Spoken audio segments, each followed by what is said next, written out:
Good morning, everyone. I hope you all had your coffee and you're feeling good. So I'm Jim Ho. I'm a partner at Cleary Gottlieb in London, and my practice involves sovereign debt. So I'm delighted to stand here before you to talk to you about state contingent debt instruments. So on my flight here yesterday from London, I had the chance to watch a movie. It's quite a novelty for lawyers since we're always working all the time, and I decided to just choose the longest movie possible to watch on a plane, and it's The Godfather. So easy question first. So how many of you have watched The Godfather or know of The Godfather? Fantastic. So for those who haven't seen The Godfather or don't know what Godfather is, it's a story about mobsters, so it's 1945, Marlon Brando starts out being the don of the family. And it's about betrayal, about violence, about all the good stuff that people like me like to watch on a plane. So what struck me most about the movie when I saw it yesterday was just the idea of a wartime consigliere. So in the movie, there's a character called Tom Hagen, and it's played by Robert Duvall, and he's the legal advisor. So as a lawyer, you're drawn to the lawyer characters in movies. So he's a legal advisor and counselor to the family. And when Al Pacino's character came to power, he came to power in a time where there's lots of war, lots of bloodshed, lots of violence. And the kind of skill set that the Robert Duvall character had was more suited to peacetime.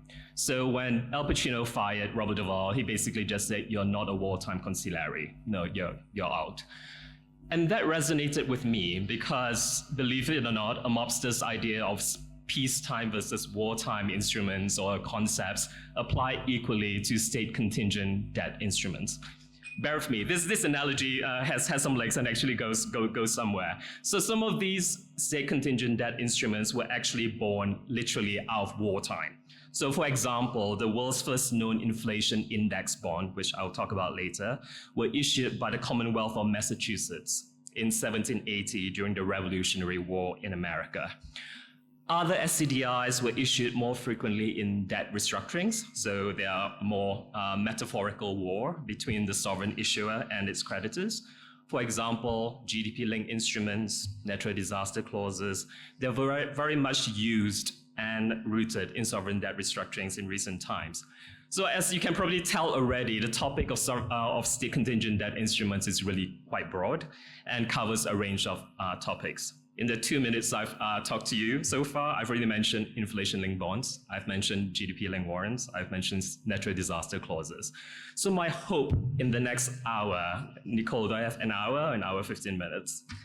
All right, there's a clock in front of me, so I'll try to stick to the clock. So in the next hour or so, is to try to demystify some of these concepts for you.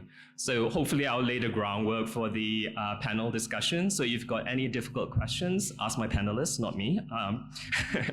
And so I'll be talking in the beginning. The structure of the talk is quite simple. I'll talk about taxonomy. I'll introduce you to some of the broad ideas of what SCDIs are. Then I go into some of the examples of what they are. And it's, in particular, I'll highlight two specific African examples. After that, I'll talk about how they are issued and also how important it is to draft and structure SCDIs properly. And so let's get started.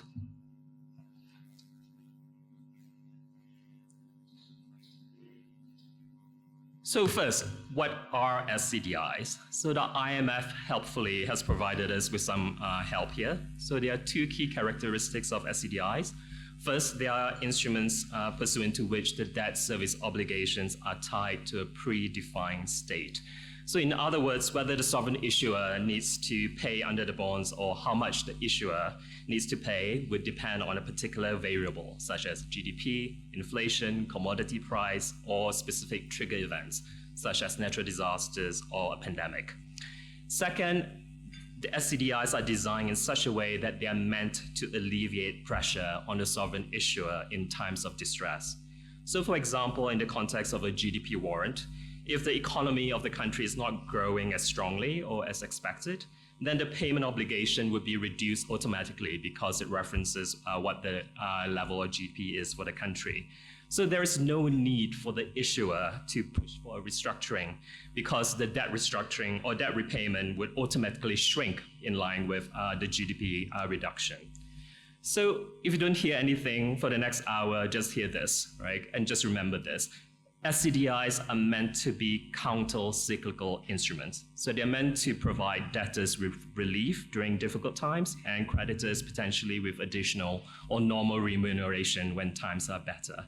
So what this means is that SCDIs are linked to the issuer's capacity or ability to pay. So if the SCDI is tied to a particular climate-related trigger or outcome, then SCDIs can also help promote positive policy outcomes and help, for example, climate-proof public finances. So many countries, including those in Africa, as we all know, are vulnerable to climate change. And so the net use of concepts like natural disaster clauses, which I'll talk about in a bit more detail later, is one element of the broader suite of tools that issuers can use to help enhance climate resilience. So in terms of taxonomy, here we go. One way to think about SCDIs is to categorize them according to whether they are continuous adjustment instruments or whether they're discrete adjustment instruments. So these are the two columns on the right of the chart there. So with continuous adjustment instruments, the debt service payment obligations of the issuer is linked to the nominal value of the chosen state variable. So the issuer's debt obligations can fluctuate in line with changes with the chosen variable. GDP-linked warrants instruments is one example of this. For discrete adjustment instruments, an issuer's debt obligation change in response to the occurrence of a specific predefined event. So it doesn't fluctuate during the life of the bonds. It would change if something happens or not. So if the trigger event does not occur, then the debt instrument will pay it as usual and the issuer does not have the ability to make any adjustment to the instrument. So far, so good. Hold on.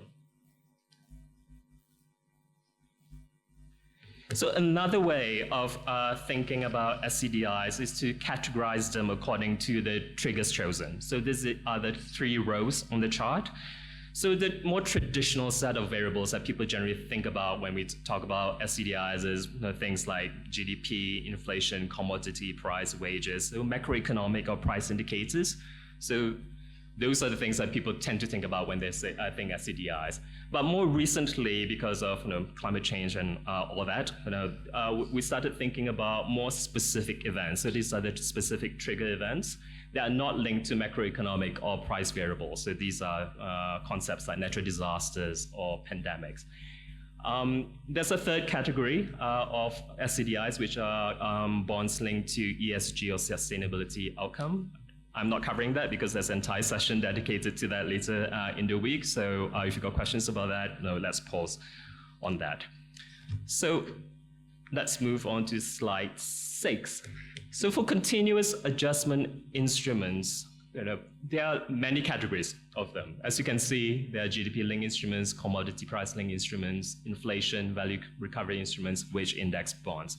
I'll be talking more about GDP-linked instruments and inflation-linked instruments later. So for this slide, I think I'll just focus more specifically on commodity-linked instruments. Commodity-linked bonds are interesting because it's one of those financial products that come in and out of vogue over time. It'll be in fashion one day and then suddenly it's not. But at its core, the concept is really quite simple. So the coupon payments or principal payments under the bond will be directly linked to the price of the chosen commodity. So it's a classic example of a continuous adjustment instrument. For example, in a very simple structure, the issuer might just tie the price of a gold-backed bond to $1,000 to be paid at maturity, or the market price of 1 ounce of gold, so whichever is higher. So it would just fluctuate with the price of gold. So who are the investors in these instruments? So for fixed income instruments, we know that investors tend to be pretty conservative. So for those investors who actually want to go buy something that references commodity prices, their risk appetite will be a bit higher, right? Because commodity prices can be quite volatile. And from the perspective of the issuer, this can actually be quite appealing because if your economy is exposed to fluctuations in commodity prices, whether you're a net commodity exporter or net commodity importer, then you can help perhaps temper some of the primary balance volatility using these instruments. So the proponents of commodity-linked instruments believe that the more the issuers are exposed to commodity price shocks, the greater potential there is for them to use these instruments. But the issue with commodity-linked instruments is that they can be quite varied. So I'm going to give you 3 examples of how issuers in the past have issued commodity-linked instruments. And I would encourage you to think about some of the design features as we go through the 3 different case studies. So why did these issuers issue the instruments in the first place? Do their needs resonate with yours? And more importantly, why did they fail to take off? Were the failures linked to design-specific features, or are there some other reasons why these instruments fail? So let me take you through the 3 issuers in 3 different centuries. So the first example I have is the Confederate cotton bond. So sticking with the wartime versus peacetime example from The Godfather, this was one of the earliest examples of commodity-linked bonds in the world. So this was issued by the Confederate States of America in 1863 during the American Civil War. So it was issued in 5 European cities, and the bonds were backed by bales of Confederate government-owned cotton. So the 100-pound face value of bonds can be redeemed for 8 bales of cotton at maturity. So classic commodity-linked bonds. So, oops, maybe the ghost of Confederate past decided to come infiltrate this talk. So the bonds were redeemable by reference to bales of cotton. So unfortunately, the cotton bonds were a failure. And the reason wasn't because people weren't interested in buying cotton. People were buying cotton in those days, but people weren't interested in buying bonds referencing cotton issued by the Confederacy. So basically, investors had issues with the credit of the issuer, less so with the actual design. Moving on 100 years later, another example of a commodity-linked bond is the famous Mexico's Petro bonds, which were issued in 1977 to 1980. And these were bonds targeted at Mexican nationals and secured over future oil revenue of the country. Each unit of 1,000 pesos of these bonds were backed by 2.149 barrels of oil, very specific. The overriding objective of the Petro bonds at the time was to entice money back to the country following the 45% devaluation of the peso in the mid-70s. So upon redemption, bondholders were expected to receive the principal plus a return calculated at the current export price of Mexican oil in dollar price multiplied by the exchange rate. So in theory, this structure would provide downside protection for the issuer and also upside benefit for the investors. However, the Petro bonds were also viewed as a failure, not unlike the cotton bonds, and the reason was quite different.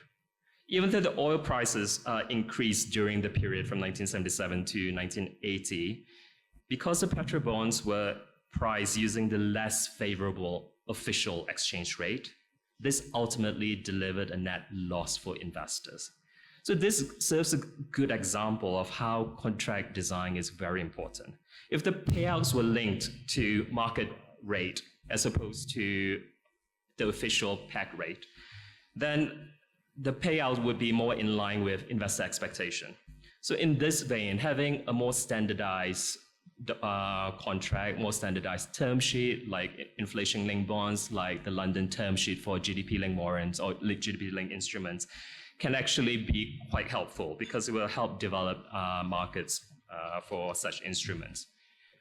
Another example, last and final example on commodity-linked instruments is India's gold bond scheme. So this was issued back in 2015, and it was different. I wanted to use this example because it's different compared to Mexico and compared to the Confederacy, because India is not a net exporter of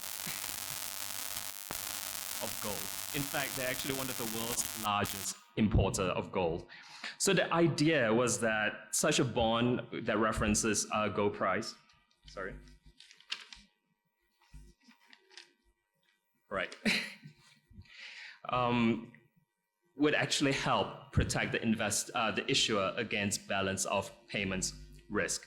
So the return of the Indian gold carries a fixed rate of 2.75%. If you think about it, 2.75% is actually quite low. But at maturity, the principal amount will be paid on the prevailing reference rate of gold. And the uptake, as you can expect, is actually quite muted, because if you put your money in a bank and you get 8% or more, why in the world would you go buy some gold bonds? So even though there are 4 issuances of these gold bond schemes out there, it is also viewed as a relative failure.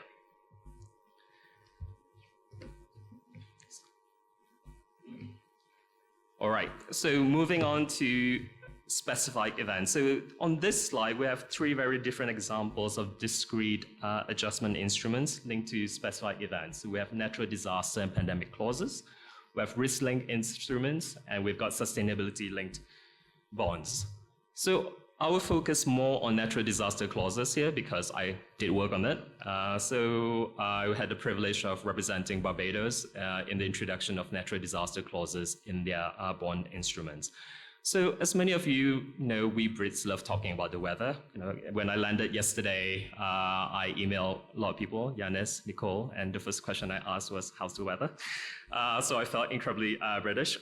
When it's hot, we got something to say. When it's cold, we got something to say. And this makes sense in the UK because the weather is very changeable and people, worry about these things. But as changeable as weather may be in the UK, it's really not that bad. Right? Changeable weather in other countries is much worse. And it can be a matter of life and death. For example, for island countries, island nations such as Barbados.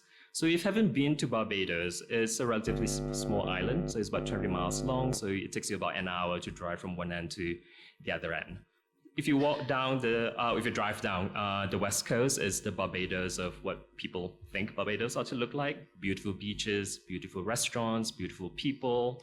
Brianna has a house there, so it's that part of Barbados where people tend to go. On the east coast, that's a different story. You really see the scars of past hurricane seasons over there. You do not go swimming there because that's the Atlantic Ocean and it will take you away. If you look at the roads, they're potholed. You look at the houses, they're built up high. And if you look at the trees, even they look like they're permanently facing the other direction because it's just so windswept. And so natural disaster and climate change is something that's really prevalent for Bajans. And if you live on that island, you see that everywhere. So when the policymakers of Barbados had to go restructure the bonds back in 2018, it's really quite hard not to look back at the hurricane season for 2017. And 2017 was a terrible year for hurricanes and climate for that region. That was the year of Hurricane Maria, which killed 3,000 people in Puerto Rico. And it was one of the worst natural disasters in recorded history to affect the Caribbean. So given what we knew about the damage that natural disaster could bring, the decision makers in Barbados were quite insistent that we include the natural disaster clause in the new bond instruments as part of the restructuring, even though we face opposition from their creditors. The basic idea of a natural disaster clause or a hurricane clause is really quite simple. If a natural disaster occurs, the debtor country will be permitted to defer payments under the bonds during the prescribed period. So for example, if there's a hurricane, then all interest and principal payments during the period of the next 2 years will be postponed. So this would allow the country to channel the funds that would otherwise be used towards debt payment towards more immediate needs after the natural disaster. So the money can be spent on relief, on rehabilitation, on reconstruction. It doesn't mean that the issuer will not be paying the money back. No, it's merely a liquidity relief mechanism. So even though the creditors did not like the idea of a natural disaster clause, ultimately we did prevail. And and Barbados is now the only country in the world with a climate-resilient public debt portfolio.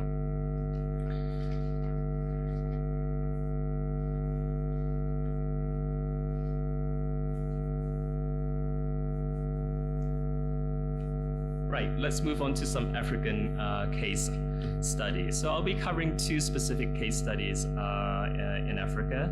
So one will be in relation to South Africa's inflation-linked bonds, and the other would be on the AFD's counter-cyclical loans. Inflation-linked bonds are not new instruments, right? So whereas ordinary bonds pay fixed return on the principal amount of the bonds, the principal and interest payments on inflation-linked debt would rise in step with consumer prices. So the face value of the debt would track an inflation index that's defined in the bond's term. Right? The interest payments also rise as they are calculated as a percentage of the principal. So if the principal amount increases because inflation index increases, your 2.5% interest on that principal would also increase with the principal amount that references the inflation index. So the idea is that this would protect investors in the notes by ensuring that their income stream doesn't lose value over time. So inflation, as we know, can have a dampening effect on your investments because they cut the real returns over time. And this can happen even if inflation is quite low. So for example, if you invested in something with a 9% interest, but inflation is actually 3%, so not too high, then your real returns is about 6%. So inflation index-linked bonds can help hedge inflation risk because they can increase in value during the inflationary periods. So the first example of this was also issued during a war. Again, the Godfather reference. So the world's first known inflation-linked bond was issued by the state of Massachusetts during the Revolutionary War. And it was issued to soldiers, right? And they were actually called soldiers' depreciation notes. And they were to deal with wartime inflation and also severe discontent about soldiers' pay at that time.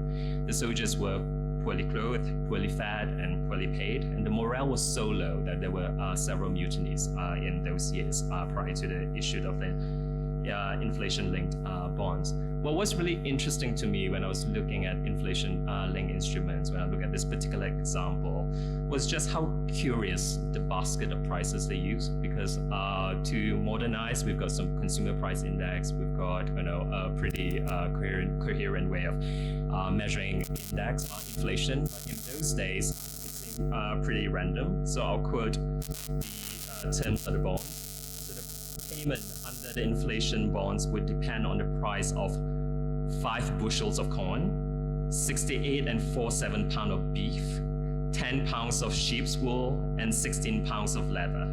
So if you add a partridge and a pear tree, you get a Christmas song with that. So as far as we know, based on the policy papers that came out and research on these instruments, the quantities used by the state of Massachusetts was not arrived by reference to any representative market basket. As far as we know, it's pretty random, and it's hard. It's more likely that a country would, a family would eat 5 bushels of corn than to consume 16 pounds of sole leather in a year. And although the bonds were actually quite successful in those days, the concept of inflation-linked bonds were abandoned after that, and no one seems to know why. And advanced economies only started embracing inflation-linked bonds in the 1980s, starting with, I think, the UK in 1981.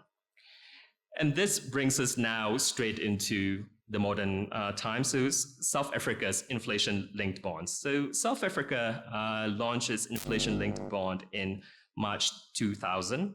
And since their launch, inflation-linked bonds have become a recurring use funding instrument for the country. And the idea is that the country would like to target about 20 to 25% of their debt stock to be inflation linked.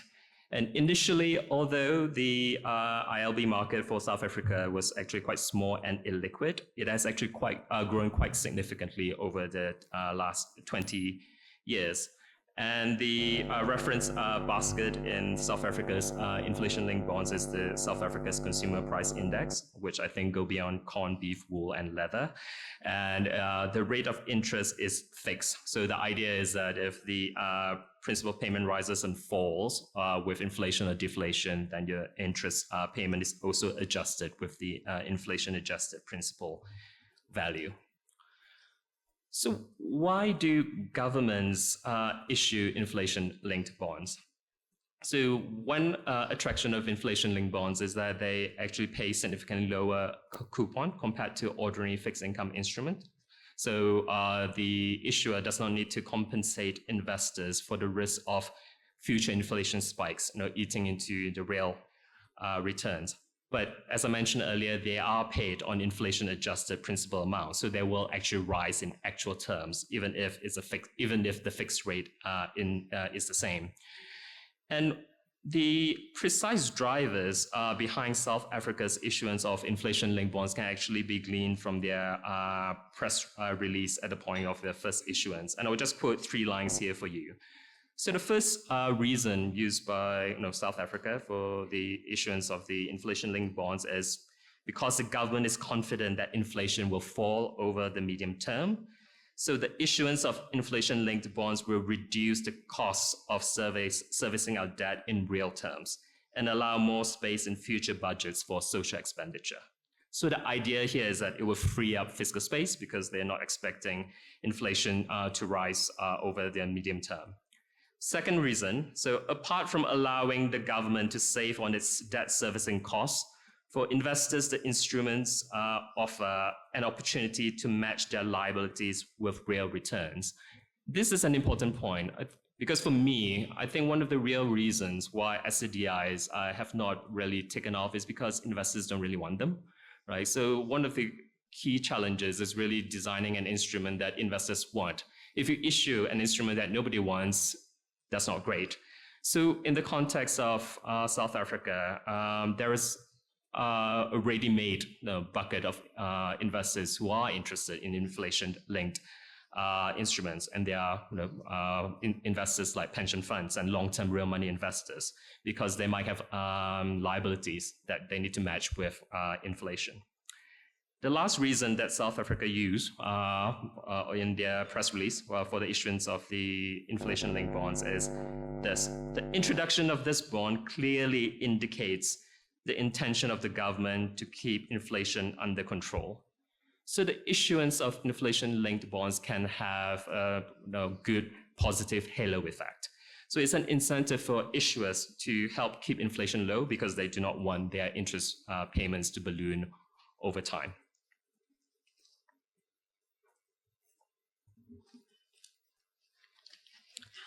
So the next African-specific case study for SCDI I've chosen is the PTCC loan used by the French Development Agency, AFD. The reason I chose this example is because it shows how the official sector can actually help.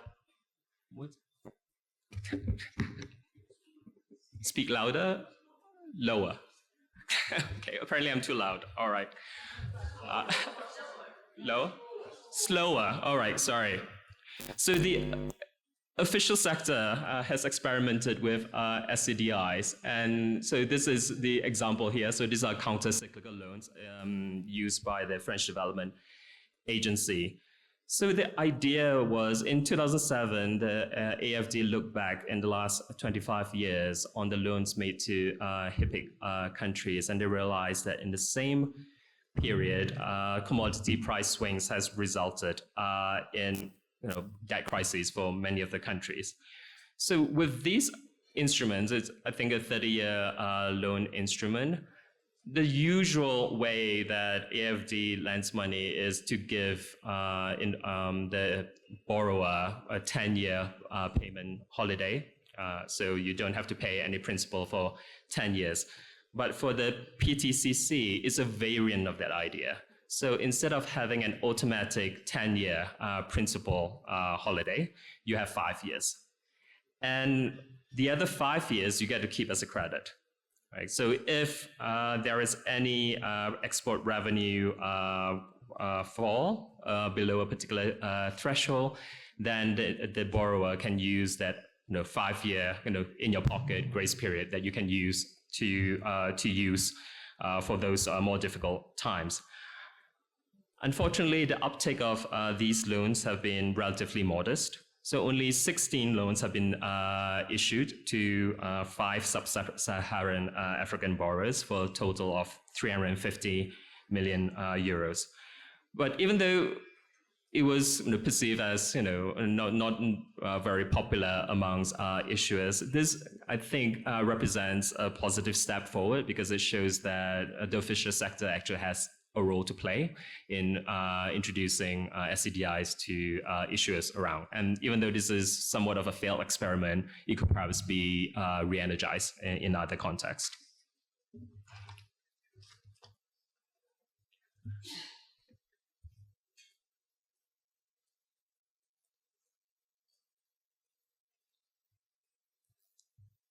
All right. So in the next section, I'll talk about how SCDIs are issued compared to loan or to bond issuances.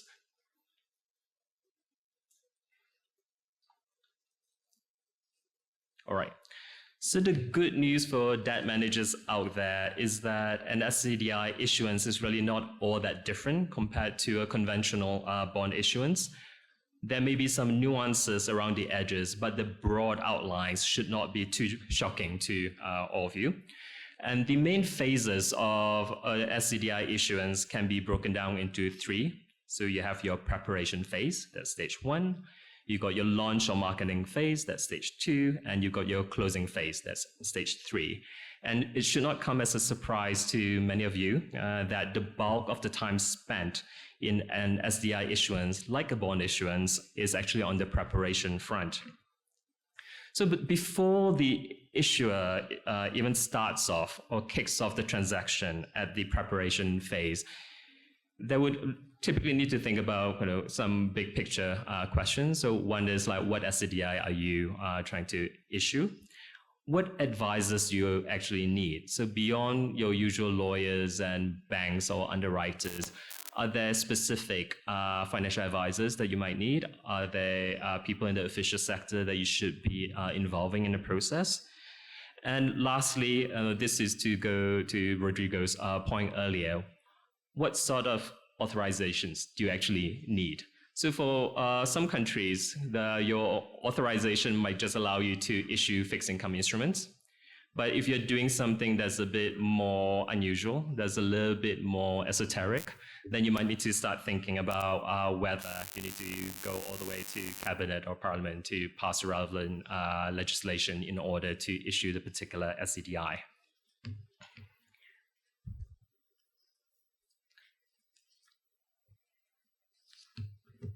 So at the preparation phase, the issuer would likely need to start engaging with the banks and the legal counsel, right?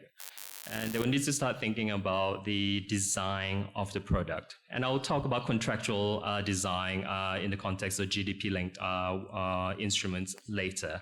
But design is incredibly important, because if you design something that don't work, you design something that has a loophole, then investors might not want to invest in those instruments. At this stage, the issuer also needs to start thinking about the size of the particular issuance. And also, if you want a big size, a big issuance, then who are your target investors? If you target local investors, then the kind of disclosure that you might need might actually be less onerous. But if you're targeting international investors, especially if you start going to Europe, if you go into the United States, then you need to start thinking about more onerous disclosure obligations, which might actually be pretty time-consuming. And to prepare for those disclosure requirements, you actually need to have staff in place to help with that, because as great as the lawyers and the banks are, they really need data coming from the debt agency, they need data coming from the finance agency, they need data coming from other ministries. So once you've consulted with your advisors, the issuer will start preparing the timetable and any planned roadshows with the banks, and they'll start thinking about who to market the SCDIs to and how that would take place. And in terms of documentation, the broad outline of SCDI documentations are also not dissimilar to typical bond documents. So you need your offering circular or your prospectus, which is your disclosure document. Depending on whether you go for a fiscal agency structure or a trust deed structure, if you're thinking about English law or New York law, then you need to draft those documents up. You have your underwriting agreement or subscription agreement with your bank, and your usual standard conditions precedent that you need to produce in the issuance.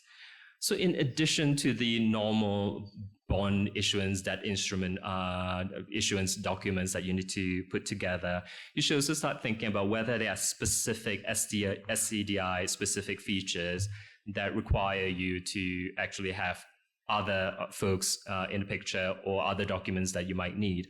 For example, if you're dealing with risk factors, and if you're doing, let's say, a GDP linked instrument, then you need to come up with quite robust risk factors and also disclaimers, basically, and explanation on how you come up with your GDP numbers. Or even if you're doing inflation linked notes, you might need to start thinking about risk factors relating to how your inflation numbers are collected. And in the due diligence meetings and sessions with the banks, because the banks are potentially on the hook, so they could potentially be liable for any material misstatements or omissions, and they also don't want to be harmed reputationally. So the due diligence sessions could actually be a little bit more involved than your normal bond issuances. And in terms of other third parties, for example, we did a particular oil-linked instrument because oil prices, everyone thinks that you can just go on Reuters or Bloomberg and you just plug out a number and that's fine. That's great, right? But once you start thinking about it, some of these numbers might disappear, right? So what if Reuters doesn't publish the particular oil price that you want on a particular day? What are the fallbacks? And once you start reasoning through the fallbacks, it could be, all right, maybe you just take the last known oil price, or you could try to look at some other publisher. So instead of Reuters, you look at Bloomberg. But at the end of the waterfall, invariably, someone needs to figure out what their oil price ought to be. Right. Same applies to GDP linked numbers. Same applies to inflation.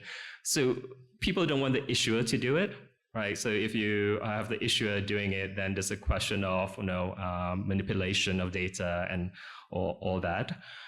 And the banks that you employ for the issuance of the bonds, they could be long out of the picture. Once you issue the bonds, they get the fees, they say thank you, you go your way. Then the question is like, who is going to be the calculation agent? That's when you might actually need a third-party calculation agent to come help make the determination in the event that Armageddon happens, right? And you cannot actually determine what the relevant price is for your instrument.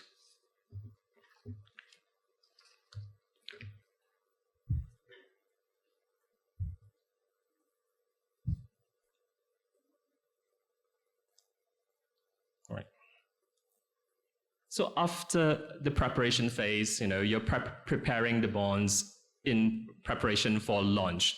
So at launch, you go out with your preliminary offer document. So your offer document will not have pricing information in it, but it will have disclosure about what you're trying to do. We have all the risk factors. You will have disclosure about the economy, public finances, all the usual stuff that you need in your offer document. At this stage, the banks would also want the key transaction documents to be in agreed form. So the subscription agreement, the indemnity, calculation agent agreement, they need to be in agreed form so that the banks and investors are confident that once you launch the deal, you can actually price the deal. Like if markets are good, you can price it, you can sign the deal, and then you can close the deal. What banks don't want is they go launch a deal, or issuers as well, right? You go launch a deal and then your deal doesn't go forward and you end up with a huge embarrassment factor on your hands. So at the marketing phase,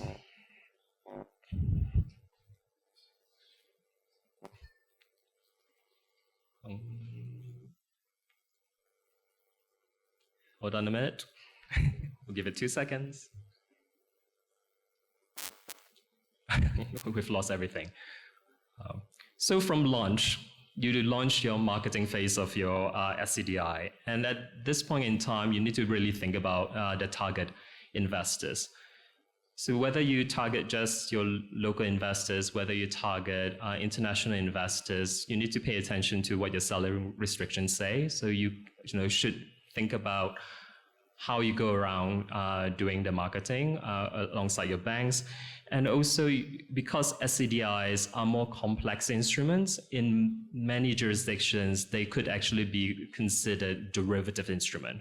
And as a result, the level of disclosure required might actually be higher, and the kind of investors that you can actually target might actually narrow, unless you do retail issuance in those jurisdictions. And the point of marketing is to book build, right? So you go talk to a bunch of potential investors with your banks, and you build your book, you get indicative pricing, then you come to pricing day, and people get quite excited because you have your banks telling you, your book is 2 times, 3 times, 5 times oversubscribed, and that's great news. But you need to think about who are the people coming into your book, right? Are these real money investors? Are these people that you actually want investing in your bonds? Are they more fast money investors? And the reason for that is that you might worry about the post issuance trading liquidity, and also how the price trades afterwards. And the added complexity here in the context of SCDIs is that in some situations, you might actually want to issue your SCDI alongside a conventional bond. So for example, the oil-linked instrument that I talked about earlier, that was contemplated alongside a normal fixed income instrument. So when you have 2 pieces of paper out there in the market at the same time, then the pricing consideration and pricing tension, and how investors might pick one or don't pick the other one, or pick both, depending on how you market it, that can have a significant impact on price. And once you've decided the pricing based on long agonizing discussions with the banks, then you come up with your final pricing term sheet, and you sign your subscription agreement, and you then progress to closing.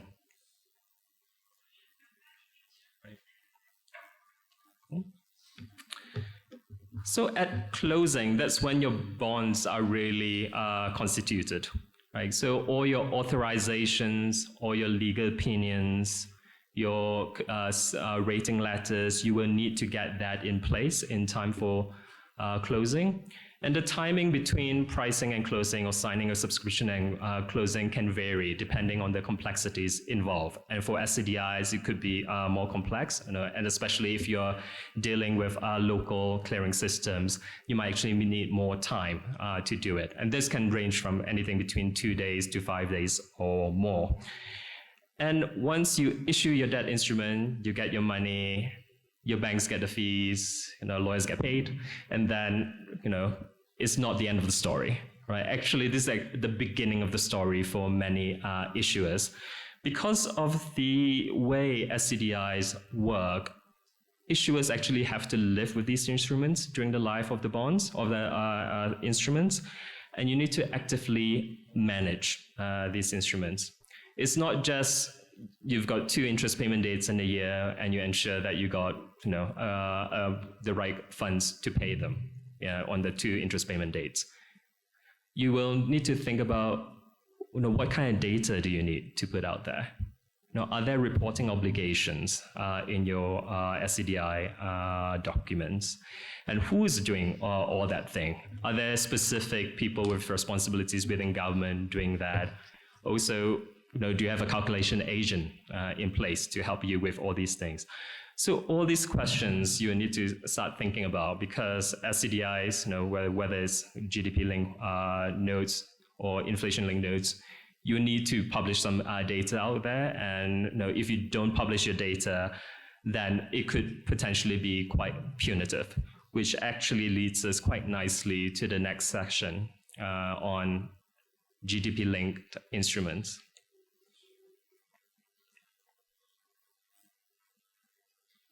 So drafting in context. So this section is important to highlight for me because design is everything, right? You need to come up with an instrument that's robust. You need to come up with an instrument that investors want to purchase, and you need to come up with an instrument that's also fair to the issuer.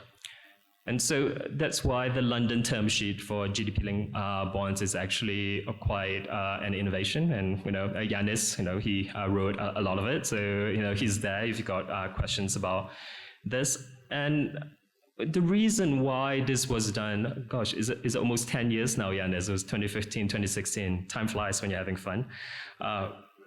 2015, 16? 2015, yeah. So it was because people say that, well, we need standardized contracts, right? Well, people looked at inflation-linked bonds, that took off in the 80s, and you look at the Canadian model, and there's somewhat of a more standardized way of doing things, and people thought, well, maybe we can do the same thing for GDP-linked instruments because they are the next obvious thing that perhaps we could standardize. So the idea is that you'll make GDP-linked bonds easier to issue. It will help ameliorate some of the investors' anxieties in relation to some of these instruments. And so the Bank of England, again, official sector, came in and helped lead this working group, which brought together lawyers, investors, financial advisors, to formulate a term sheet that is somewhat balanced, and it actually help flesh out some of the issues in relation to how SCDIs can or ought to be designed. So the term sheet is not meant to be a standard form. It's meant to generate debate. It's meant to challenge people. It's meant to really highlight issues for people to think about when they're issuing these instruments. And the general idea of the GDP-linked bonds is to ensure that there's alignment between the issuer's coupon and principal payment with its ability to pay. So this is really going back to the first slide that I talked about earlier. So the overarching aim is really to avoid a costly restructuring or sovereign debt default process for the issuer. And the idea is that the sovereign's ability to pay its debt would depend largely on its nominal tax receipts, and in turn, nominal tax receipts are strongly correlated with GDP, and hence GDP-linked warrants or notes seem to make sense. And with this in mind, the instrument contemplated by the London term sheet has three key features. So it's denominated in domestic currency. Its repayment payment amount is indexed to the level of domestic GDP at current prices, and it has long maturities. The idea is that investors should take a long-term view on the economic performance of the sovereign issuer when investing in these instruments.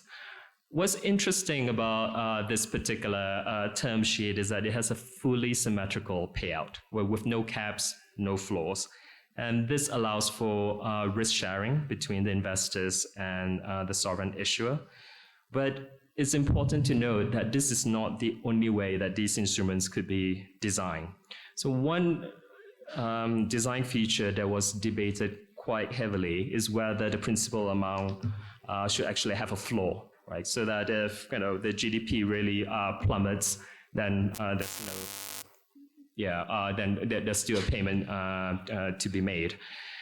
But some investors, I understand, have insisted that no way, we can't invest in an instrument which did not have the appropriate level of principal protection because they are bound by regulatory or internal investment requirements. And so I think some of the authors of the term sheet said, all right, cool, no, you told us that, so let me go look at other precedents. Let's look at market practice. So let's look at inflation-linked bonds and how did they deal with this particular issue. Unfortunately, the market practice for inflation-linked bonds are also not consistent. So in the US and in Germany, they have floors, but in the UK and Canada, they don't. And so this remains an issue that people would need to think out should they decide to go issue an inflation GDP-linked bond. The next important feature or design feature of GDP-linked warrants is that they need to be fully legally ring-fenced. The main idea here is that GDP-linked instruments should be treated quite differently from normal fixed income instruments because they already balloon or they shrink in line with GDP in terms of the payments. So if you're the investor, if there's a debt distress situation, if GDP has fallen for the country, then they've already taken a hit, right? Their payment is due, the payments due to them have already shrunk. And if the issuer still needs to do a debt restructuring, then they should really be allowed to leave the GDP-linked instruments alone, and they should focus more on the fixed income instruments, right? And the key features here that help reinforce that idea is to include a collective action clause in the GDP instrument, but they are only aggregated amongst GDP instruments. So if you have other instruments, they fall outside their aggregation. So you're treating them separately. You use English law or New York law because we think that English law and New York law would respect how the aggregation should work. And also the cross-default provision should also just be limited to only other GDP-linked securities.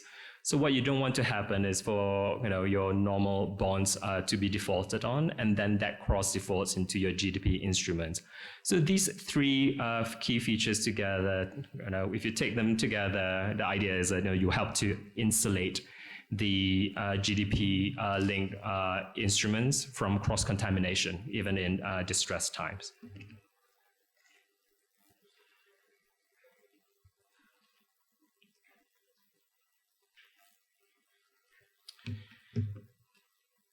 So one of the key concerns with state contingent debt instruments, including GDP warrants or GDP-linked bonds, is that investors think that they are potentially liable to manipulation. So history has shown that financial and economic indices are not only variable, but they could potentially be manipulated by the publishers. And this is not specific to GDP data. If you think about LIBOR, many of the high-profile LIBOR cases were actually prime examples of how if something as standard as LIBOR could be manipulated. And in the GDP-linked bond London term sheet, they dealt with the potential problem of data manipulation in three ways. First, there's a put option. So if the issuer or central bank doesn't publish the relevant data, or if they're in default of various IMF obligations, that then triggers the put option. Second, there's also a fallback calculation mechanism. So I think the idea is that generally you would rely on your government statistical agency to produce the data. If that data is not available, then you could go to the central bank. If the central bank is not available, we can look at international data, right, to the extent that they are available. So even if the government doesn't publish GDP numbers, there's a fallback mechanism to help with that. And lastly, there is also somewhat of an early redemption amount, which is pretty punitive, because if you do not publish your data and the fallback mechanisms don't work, then the redemption amount would be at 10%. So they assume that your GDP has grown by 10% in last year, which for many countries is probably not the case. And for me, I think that's probably one of the more controversial parts of the term sheet, because if you assume that your data would jump by 10%, to Rodrigo's favorite point, is this even legal, right? Is this a penalty clause under relevant jurisdictions? And two, it also just assumes that if data is not available, is the issuer's fault, or there must be some kind of nefarious intent behind that. But as 2020, 2021 showed us, many of these things are out of control. If a country gets hit by a natural disaster, if we get hit by, God forbid, another pandemic, your statistical agency employees are not going to be going around collecting consumer price indexes or collecting GDP numbers for you. So it's not always the case that if data is not available, it automatically means that the issuer should be punished because they did something wrong. Because you could have things like the pandemic, which actually leads us quite nicely to the next section. I already talked about natural disaster clause, so I'll just skip this slide. And I'll talk about pandemic clauses, which is a variant of the natural disaster clause. So the pandemic clause was issued by Barbados in 2022 when we did the Debt for Nature swap. And I had the privilege of working across Deborah on that particular transaction. It was, I think, a fantastic transaction for all involved. And the idea of a Debt for Nature swap, I think someone will be covering that in a different section. So I'll just mention it quite briefly. It's not new, right? So it's been done by Bolivia as early as 1988, and there are different variants of this. It could be debt for nature swap, debt for land, debt for health, debt for education, but it has really gained traction in recent times. So there was the Seychelles transaction in 2018. Then there's also the Belize transaction in 2021. So this is just a natural progression from all of that. And the basic idea of a debt for nature swap is really quite easy to understand. Is refinancing plus. So the way I explain it to my 15-year-old nephew is that imagine your parents had to remortgage their house, so they get a lower interest rate when they remortgage their house. But what they decided to do is that the differential between their old mortgage payment and the new mortgage payment, so there's a delta, there's a difference between them. The parents decided to go build better ventilation or insulation in the house with that money. So you're really just taking money that would otherwise go towards debt service to preserving the marine in the context of Barbados. And in that particular instrument, there was a strong desire on the part of Barbados to include a pandemic clause. So the concept is different, is the same as natural disaster clause. So if a pandemic occurs, then there's a payment deferral for the prescribed period. So if it's pandemic occurs, you get 2 years of interest or principal payment holiday. But what's really interesting to me, and why I'm not belaboring the pandemic clause point, is that it's really difficult to draft these things, right? And you think that all of us in 2020, all of us in 2021, and by 2022, will be able to define what a pandemic is. But there was so much debate. Deborah will probably will agree with me that in the end we drafted a page and a half of what a pandemic ought to be, and it has several different features. So the one drafting that we landed on, which now has become the ICMA form of pandemic clause, is that it requires first an objective third party to go make the announcement. So in this case, the WHO has to make a level 6 announcement. So that's, the WHO says there's a pandemic. Second, the country also needs to make an announcement or pronouncement that there is a pandemic affecting the country. So it cannot just be a pandemic affecting some other parts of the world. It has to affect you, and your government needs to say that it's a pandemic happening in that country. And lastly, there's also basically the needs test, right? Do you actually need the payment deferral? And the way that we dealt with this was either 2 consecutive GDP quarter shrinkage, or the government pledging to spend X amount of money on pandemic related efforts. So with these 3 factors, the idea is that this is a relatively robust way of designing what a pandemic clause ought to look like, and therefore that became the pandemic clause that we use for Barbados. So what are the key considerations for African sovereign issuers? Don't think that there's actually anything about SCDIs that are really particular to African issuers that don't apply equally to other countries. I think the first point is really, what kind of SCDI do you want to issue or use? Will it help you with better public debt management? Right? And in the context of natural disaster clauses or pandemic clauses, can these instruments or these features help you climate-proof or pandemic-proof your public finances? But I think we should resist the temptation to think that natural disaster clauses, hurricane clauses, pandemic clauses are the panacea for all ills. They're not. They're really just one tool in the toolbox for building climate resilience for countries. So you still need to go build better infrastructure. You still need to think about energy transition in addition to have these tools. But these tools are helpful because in times of distress, you just have more options, right? So you're not reliant on just doing a protracted sovereign debt restructuring in order to deal with the issues at hand. I think I have 1.5 minutes left, so I think I should just pause here and take some questions if people have any. Any questions? Yep.